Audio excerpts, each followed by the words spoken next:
Hello बच्चों,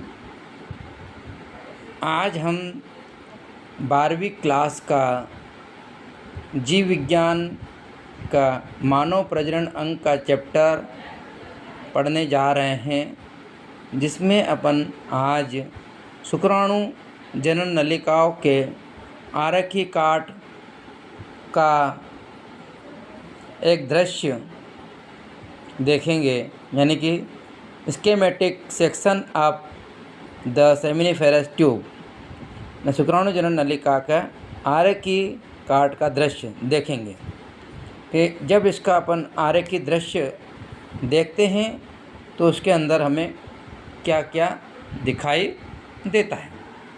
तो जब आप शुक्राणु जनन नलिका का जब आरकी दृश्य देखते हैं तो उसके अंदर क्या क्या होती है मेन चीज़ें, जैसे कि सबसे बाहर इसके अंदर एक लेयर होती है। जब इसके आप सबसे बाहर एक लेयर होती है जिसको अपन बोलते हैं जर्मिनल एपिथेलियम की बाहर की लेयर काय की बनी होती है, जर्मिनल एपिथेलियम की बनती है। जो जर्मिनल एपिथेलियम की बनी होती है जिसमें कौन सा ऊतक होता है, क्यूबॉइडल ऊतक होता है। क्यूबॉइडल जो जर्मिनल एपिथेलियम की होती है। इसको जर्मिनल एपिथेलियम क्यों बोला गया, क्योंकि यह जनन ऊतक का निर्माण करती है। जनन ऊतक मतलब यह लेयर विभाजन करके शुक्राणुओं का निर्माण करती हैं। इस जर्मिनल एपिथेलियम का दूसरा नाम है नर जर्म कोशिकाएं भी कहते हैं इनको, और भी दूसरा नाम है इनको शुक्राणु जनक नलिकाएं या फिर शुक्राणु जनन या फिर स्पर्मेटोगोनिया भी कहते हैं, जो यह विभाजित होकर क्या बनाते हैं, शुक्राणुओं का निर्माण करती है। इसके बाद में इसमें कुछ डिफरेंट अलग अलग प्रकार की कोशिकाएं आपको दिखाई दे रही हैं। ये जो मैंने ड्रॉ करी है इनको बोलते हैं सर्टोली कोशिकाएं बोलते हैं। इनका क्या नाम है, सर्टोली कोशिकाएं। ये सर्टोली कोशिकाएं इनको नर्व सेल भी बोलते हैं और सबटेंकुलर सेल भी बोलते हैं। सबटेंकुलर सेल भी बोलते हैं इनको। ये क्या करती हैं, इनका काम है जो शुक्राणु को पोषण प्रदान करना। परिपक्व हो रहे शुक्राणु को क्या करती है, यह पोषण प्रदान करती है। और भी इनके काम होते हैं, यह इनिविन हार्मोन का स्त्रावण करती है, अवरोधक हार्मोन का स्त्रावण करती है, जो एफएसएच के कार्य को अवरोध करती है। यह आगे अपन पढ़ेंगे कि जो एफएसएच हार्मोन है, फॉलिकल स्टिमुलेटिंग हार्मोन के कार्य को यह अवरोध करने का काम भी करती है। और ये एक और प्रोटीन का स्त्रावण करती है जिसे अपन एबीपी प्रोटीन बोलते हैं। ABP protein, antigen binding protein. क्या नाम है उस प्रोटीन का, नाम है एंटीजन बाइंडिंग प्रोटीन। अब इस एंटीजन बाइंडिंग प्रोटीन का यहाँ पे क्या काम है, यह क्या करती है, यह टेस्टोस्टेरोन हार्मोन को सांद्रित करती है और इसको सेमिनिफेरस ट्यूब में पहुँचाने का काम करती है। सांद्रित करके नहीं है, सेमिनिफेरस ट्यूब में पहुँचाने का काम करती है। अब इसके बाद अपनी इसके जो सेमिनिफेरस ट्यूब है, सेमिनिफेरस ट्यूब के बीच बीच में कुछ खाली स्थान आपको दिखाई देंगे। इसी खाली स्थान दिखाई दे रहे हैं, इसी वो ये 2 से 3 होती है सेमिनिफेरस ट्यूब। कितनी होती है, 2 से 3। अपन ने अभी चित्र में देखा था, पिछले वीडियो में मैंने आपको बताया था कि सेमिनिफेरस ट्यूब कितनी होती है, 2 से 3 होती है। तो यहाँ हमने एक मैंने ड्रॉ करी है, ऐसे इधर भी बनाई है, सब इसी प्रकार की होती है, लेकिन मैंने एक ही ड्रॉ करी है। अब इसके बीच में खाली स्थान होता है, इन खाली स्थान को अपन क्या बोलेंगे, लीडिंग सेल, या इसका दूसरा नाम है इंटरस्टिशियल सेल। लीडिंग सेल कोशिकाएं या अंतराली कोशिकाएं भी बोलते हैं इनको। क्या बोलेंगे, अंतराली कोशिकाएं। लीडिंग कोशिकाओं का क्या काम है यहाँ पे, लीडिंग कोशिकाएं पूजनन एंड्रोजन नामक वृषण हार्मोन का संश्लेषण और स्त्रावण करने का कार्य करती हैं। है समझ बच्चों, यहाँ पर लीडिंग कोशिकाएं का काम होता है एंड्रोजन नामक वृषण हार्मोन का संश्लेषण व स्त्रावण करने का काम होता है। तो आप कभी भी ये प्रश्न ऑब्जेक्टिव आपको आएगा कि एंड्रोजन नामक हार्मोन का निर्माण कहाँ होता है, तो इसका निर्माण जो होता है वह अंतराली कोशिकाओं में यानी कि लीडिंग कोशिकाओं में होता है ना। और यह फिर इसका सांद्रित कहाँ होता है, यह सांद्रित होता है सेमिनिफेरस ट्यूब में। और इसको कौन करता है सांद्रित? सर्टोली कोशिकाएँ करती है। अभी मैंने बताया आपको सर्टोली कोशिकाएँ करती है, ठीक है। और सर्टोली कोशिकाओं का एक और काम है, मैंने जो बताया आपको कि यह एमएफ को भी स्रावित करती है। एमएफ का फुल फॉर्म क्या है? Anti Mullerian factor. Anti Mullerian factor का क्या काम होता है? देखो, तो एंटी मुलेरियन फैक्टर का जो काम होता है, एमएफ का कार्य मैंने यहाँ पे लिख रखा है, आपको अच्छे से आप इसको आप अध्ययन कर सकेंगे कि एंटी मुलेरियन फैक्टर का जो काम है ये क्या करता है कि कभी कभी गलती से भ्रूणीय अवस्था में मेल की भ्रूणीय अवस्था में जो भ्रूण जो मेल भ्रूण होता है, मतलब जो मेल भ्रूण बन रहा होता है, तो गलती में इसमें फीमेल के आर्गन बनने लग जाते हैं।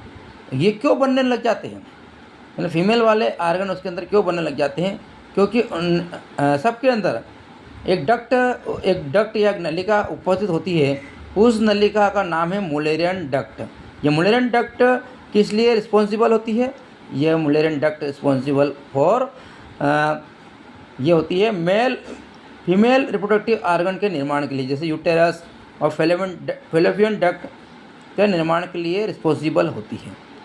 तो अगर एक मेल जो ये फिटस या फिर भ्रूण का जो निर्माण होता है, उस समय अगर ये डक्ट एक्टिव हो जाएगी तो मेल आर्गन के साथ साथ फीमेल आर्गन जैसे यूटेरस है, फेलोपियन डक्ट है ना, इनका भी निर्माण शुरू हो जाएगा। तो पता है अगर ये बनने लगेगी तो दिक्कत आने लगेगी। तो ये सर्टोली कोशिकाएं क्या करती हैं? इनको निर्माण को अवरोध कर देती है। अवरोध कैसे करेगी? ये एमएफ एंटी मुलेरियन फैक्टर को स्रावित करती है, जिससे इनको बनने को अवरोध कर देगी। और आगे आप देखोगे, ठीक है, तो आपको ये बात समझ में आ गई होगी कि एम का काम सर्टोली कोशिकाओं का कार्य क्या क्या है, ठीक है। अब अपन आगे मेल रिप्रोडक्टिव आर्गन में पुरुष जनन तंत्र का आरेख देखेंगे, आरेखी दृश्य देखेंगे, मतलब front of view of male reproductive organ. Male के चित्र का अपन फ्रंट ऑफ व्यू देखेंगे। तो मेल चित्र को अगर आप देखोगे, मेल के पुरुष जनन तंत्र को आप देखते हैं तो यह कैसा आपको दिखाई देगा। जैसे आप स्टार्ट करते हो तो ये इसका क्या होता है? टेस्टिस यानी वृषण। संख्या में कितने होते हैं? 2 होते हैं, लेकिन मैंने एक ही बनाया है। इधर का भी ऐसा ही होता है और उधर का भी ऐसा होता है। आप लोगों को पढ़ने के हिसाब से खाली एक को ही मैंने बनाया है, आप एक से ही समझ सकते हैं उसको। अब ये जो वृषण होता है, पहले भी मैंने वृषण जो आपको समझाया था कि एक थैलीनुमा संरचना में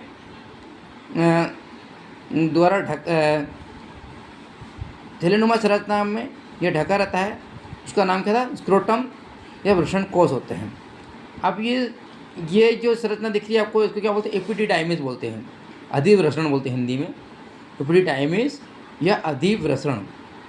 उसके बाद आते हैं इसमें ये जो लंबी नलिका होती है, शुक्रवाहक बोलते हैं हिंदी में, और अंग्रेजी बोलते हैं वास डिफरेंस या वास डिफरेंशिया, ठीक है। लंबी नली जो शुक्राणुओं को वृषण जो बनाते हैं, यहाँ से इन शुक्राणुओं को यहाँ से लेके ने इस जनन नलिका में लेके आते हैं।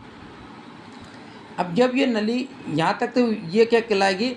वास डिफरेंशिया ही कहलाएगी नली। अभी जैसे ये आगे जाएगी और जब यह आगे जाके जब वाइड हो जाएगी, मतलब ये जब चौड़ी हो जाएगी, तो अब यह क्या नहीं कहलाएगी? ये वास डिफरेंशिया नहीं कहलाएगी। अब यह क्या कहलाएगी? एम्पुला कहलाएगी। जब ये चौड़ा भाग हो जाता है तो एम्पुला कहलाएगा। अब जब इस एम्पुला के बाद में यहाँ पे सेमिनल वेसिकल जुड़ी होती है ना, उसको शुक्राशय भी बोलते हैं हिंदी में, शुक्राशय है ना, शुक्राशय भी बोलते हैं। और ये इसके साथ जुड़ी होती है। ये भी संख्या में 2 होती है, ये ग्रंथि होती है शुक्राशय या सेमिनल वेसिकल। इसका सिक्रेशन इस नलिका के अंदर आता है। मतलब ये शुक्राणु आ रहा है इधर से और इधर से इसका भी स्त्रावण होता है, दोनों आके इसमें मिल जाते हैं। तो सेमिनल वेसिकल का भी सिक्रेशन इसके अंदर मिल जाता है, शुक्राशय में दोनों मिल जाता है। अब यहाँ पे अपन इसको क्या नहीं बोलेंगे, यहाँ पे इसको अब अपन वास डिफरेंशियल नहीं बोलेंगे, है ना। अब इसका नाम क्या हो जाएगा, एजिकुलेटरी डक्ट नाम हो जाएगा इसका। अब नाम इसको आप यहाँ वास डिफरेंशियल नहीं बोलेंगे, क्योंकि इसके अंदर स्त्रावण किस किस का आ गया है। यहाँ पर वीर्य का भी वीर्य जो बना कौन रही है, ये अपनी सेमिनल वेसिकल शुक्राशय बना रही है, इसका भी इसमें स्त्रावण आ गया है और अपने शुक्राणु भी इसमें आ गए हैं, इसलिए इसको अब बोलेंगे इजेकुलेटरी डक्ट बोलेंगे। अब दोनों आगे जाएंगे, फिर यहाँ पे अगली एक और ग्लैंड आती है, इसका नाम है प्रोस्टेट ग्लैंड, जो संख्या में 1 ही होती है, यह भी अपना स्त्रावण इसमें डालती है। फिर अगले जाएंगे पाफर्स ग्लैंड आती है, यह भी अपना सिक्रेशन डालती है। तीनों के सिक्रेशन इसमें मिल जाते हैं और ये तीनों मिलके ने सीमेन यानी कि वीर्य का निर्माण करते हैं। और ये वीर्य इस नली के द्वारा ये आगे इस एक्सटर्नल फिटस यानी कि ओरिफिक के द्वारा बाहर हो जाते हैं।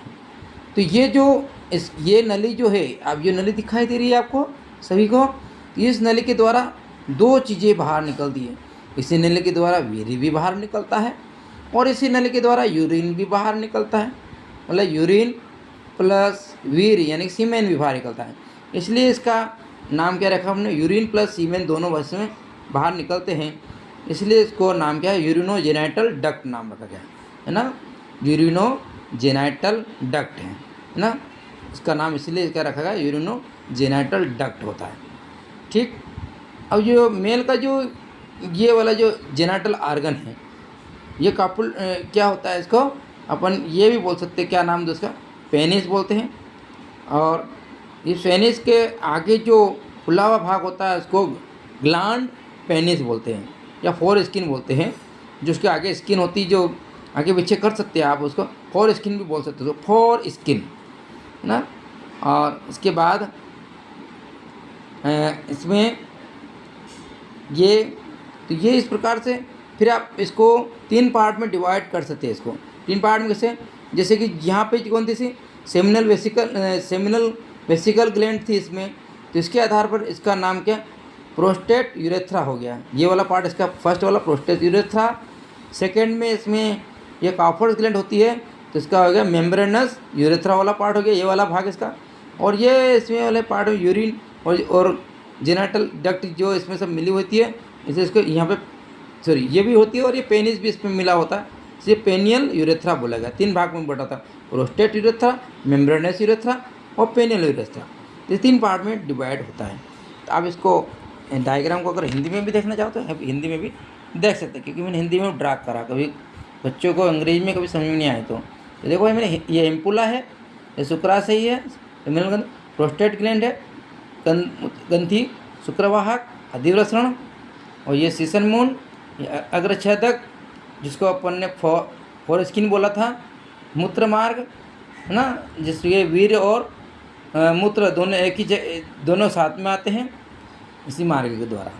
अब इनके कार्य देख लेते हैं अपन, कौन सी ग्रंथि का, सेमिनल वेसिकल का, शुक्राशय के कार्य। शुक्राशय यानी सेमिनल वेसिकल, अभी आपने देखा कि संख्या में ये 2 होती है, ठीक है। और ये क्या वीर्य के सीमेन के निर्माण में इसका 60 से 70% योगदान होता है। सीमेन यानी वीर्य के निर्माण में इसका कितना योगदान होता है, 60 से 70% होता है।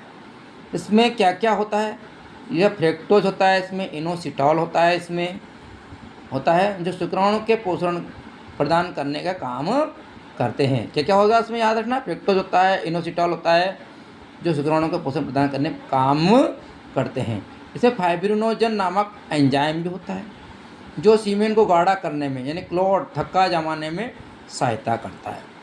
मतलब ये अब आपने सोचा होगा कि ये थक्का मतलब सीमेन बहुत ज़्यादा गाढ़ा हो जाना चाहिए, मतलब क्लॉट जम जाना चाहिए, तो ऐसा नहीं है। फिर आगे अगली ग्रंथि देखोगे, सेकंड ग्रंथि प्रोस्टेट ग्रंथि, यह संख्या में 1 होती है। ठीक है, यह वीर्य के निर्माण में इसका भी योगदान होता है, लेकिन इसका केवल 20 से 30% होता है। इसका प्रभाव क्षारीय होता है और न्यूट्रल उदासीन भी होता है। यह यूरिन को कैसा कर देती है, क्योंकि उधर एसिटिक होता है यूरिन, तो यूरिन को उदासीन और क्षारीय करने का काम कौन करती है, आपकी प्रोस्टेट ग्रंथि करती है। उसको क्षारीय और उदासीन करने का काम कौन करती है, प्रोस्टेट ग्रंथि। इसमें क्या क्या मौजूद होते हैं, कैल्शियम आयन भी होते हैं, सिट्रेट भी होते हैं, और अभी अपन ने देखा कि यूरिन को जो क्लॉट कर देती है, मतलब उसको गाढ़ा कर देती है, उसको तो उसको वापस से इसको क्लॉट को तोड़ने के लिए कौन सा एंजाइम किसमें प्रेजेंट होता है, ये प्रोस्टेट ग्लैंड के अंदर उपस्थित होता है, फाइब्रिनोलाइसिन नामक एंजाइम, जो क्लॉट ब्लास्टर भी कहेंगे। क्लॉट ब्लास्टर होता है जो थक्के को तोड़ता है, मतलब ये वीर्य को पतला करने का काम करती है। ठीक है, ये वाली ग्रंथि। अगर समझ में, अब अगली ग्रंथि देखते हैं। अगली ग्रंथि है, इसको हिंदी में कंद मूत्र पथ ग्रंथि, कंद मूत्र पथ ग्रंथि यानी काफर्स ग्रंथि कहते हैं। यह अल्केलिन क्षारीय होती है, मतलब यह क्या करते हैं, यह पेनिस को लुब्रिकेंट या चिकनापन प्रदान करने का कार्य करती है। ठीक है, तो यह इसका काम केवल यही है कि यह पेनिस यानी कि जो होता है उसको चिकनापन प्रदान करने का काम करती है। तो ये आज का आपका लेक्चर था, आगे फिर हम देखेंगे। तो आप प्लीज़ मेरा लेक्चर ध्यान से देखें, प्लीज़ सब्सक्राइब करें, लाइक करें और बेल आइकन को दबाएं